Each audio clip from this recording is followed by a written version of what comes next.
ইসলামী শরীয়তের দৃষ্টিতে নারী পুরুষের জন্য 14 জনকে মাহরাম হিসেবে গণ্য করা হয়েছে, যাদের সঙ্গে অপরজনের দেখা সাক্ষাৎ করা জায়েজ, পর্দা করার কোনো বিধান নেই। তবে এই 14 জনের সঙ্গে বিয়ে করা না জায়েজ। ইসলামী পরিভাষায় এই মানুষদের মাহরাম বলা হয়। আপনি কি বিবাহযোগ্য পাত্রপাত্রী খুঁজছেন? কষ্ট করে আর আপনাকে এদিক ওদিক খুঁজতে হবে না। এক নিমিষেই পারফেক্ট জীবনসঙ্গী পেতে ভিজিট করুন BA.com এ। কোরআনের আলোকে একজন পুরুষের জন্য মাহরাম নারী হলেন 14 জন। তারা হলেন মায়ের সমপর্যায়ের 5 জন, 1 মা, 2 ফুফু বাবার বোন, 3 খালা মায়ের বোন, 4 শাশুড়ি স্ত্রীর মা, 5 দুধমা যে মা ছোটবেলায় দুধ খাইয়েছিলেন। বোনের সমপর্যায়ের 5 জন, নিজের বোন, নানি মায়ের মা, দাদি বাবার মা, নাতনি আপন ছেলে ও মেয়ের কন্যা, দুধ বোন। মেয়ের সমপর্যায়ের 4 জন, মেয়ে, ভাতিজি আপন ভাইয়ের মেয়ে, ভাগ্নি আপন বোনের মেয়ে, ছেলের বউ। একইভাবে একজন নারীর জন্য মাহরাম পুরুষ হলেন 14 জন। তারা হলেন বাবার সমপর্যায়ের 4 জন, বাবা, চাচা, মামা, শ্বশুর। ভাইয়ের সমপর্যায়ের আরও 5 জন। তারা হলেন সহোদর ভাই, নিজ দাদা, নিজ নানা, নিজ নাতি, দুধ ভাই।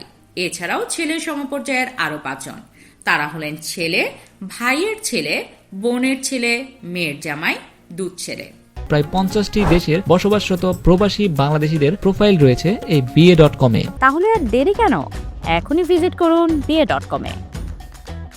14 নারী ছাড়াও আরও যাদের বিয়ে করা হারাম। পবিত্র কোরআনের বর্ণনা অনুযায়ী নারী পুরুষদের জন্য এই 14 জনের সঙ্গে দেখা দেওয়া জায়েজ, পর্দা ফরজ নয়। তবে এদের বিয়ে করা যাবে না। তবে এই 14 জন ছাড়াও একজন পুরুষের জন্য আরও কয়েক শ্রেণীর নারীর সঙ্গে বিভিন্ন পরিস্থিতির কারণে বৈবাহিক সম্পর্কে আবদ্ধ হওয়া হারাম। তারা হলেন একসঙ্গে 4 জনের বেশি নারীকে বিয়ে করা হারাম, ঘনিষ্ঠতম 2 নারীকে একসঙ্গে বিয়ে করা হারাম, অর্থাৎ এমন 2 জন দুধ সম্পর্কীয় বা নসবি নিজ বংশের নারীকে একসঙ্গে বিয়ে করা, যাদের কোনো একজনকে পুরুষ ধরা হলে অন্যজনের সঙ্গে তার বিয়ে বৈধ হবে না। যেমন ফুফু, ভাতিজি ও আপন 2 বোনকে একসঙ্গে বিয়ে করা হারাম। কারণ এদের মধ্যে ফুফুকে যদি চাচা মনে করা হয় তাহলে চাচার সঙ্গে ভাতিজির বিয়ে হারাম। আবার ভাতিজিকে যদি ভাতিজা মনে করা হয় তাহলে ফুফুর সঙ্গে ভাতিজার বিয়ে বৈধ নয়।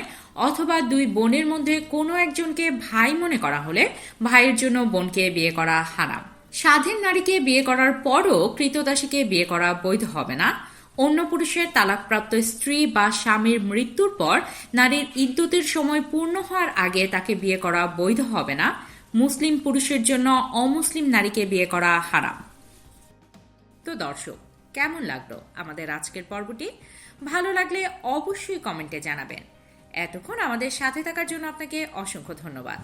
আপনি যদি ফেসবুক থেকে দেখে থাকেন তাহলে আমাদের পেজটি ফলো দিয়ে রাখবেন, আর ইউটিউব থেকে দেখে থাকলে চ্যানেলটি সাবস্ক্রাইব করতে ভুলবেন না কিন্তু। দেখা হবে পরবর্তী কোনো এক পর্বে। আজকের মতো এখানেই বিদায় নিচ্ছি। আপনি কি বিবাহযোগ্য পাত্রপাত্রী খুঁজছেন? কষ্ট করে আর আপনাকে এদিক ওদিক খুঁজতে হবে না।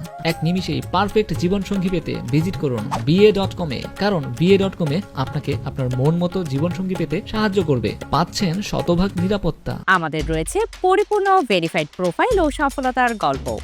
আমরা এমন একটি প্ল্যাটফর্ম তৈরি করার চেষ্টা করেছি যার সাহায্যে পাত্র এবং পাত্রীর পরিচিত হবার প্রক্রিয়াটি সহজতর হয়। প্রায় 50টি দেশের বসবাসরত প্রবাসী বাংলাদেশিদের প্রোফাইল রয়েছে এই BA.com এ। তাহলে আর দেরি কেন?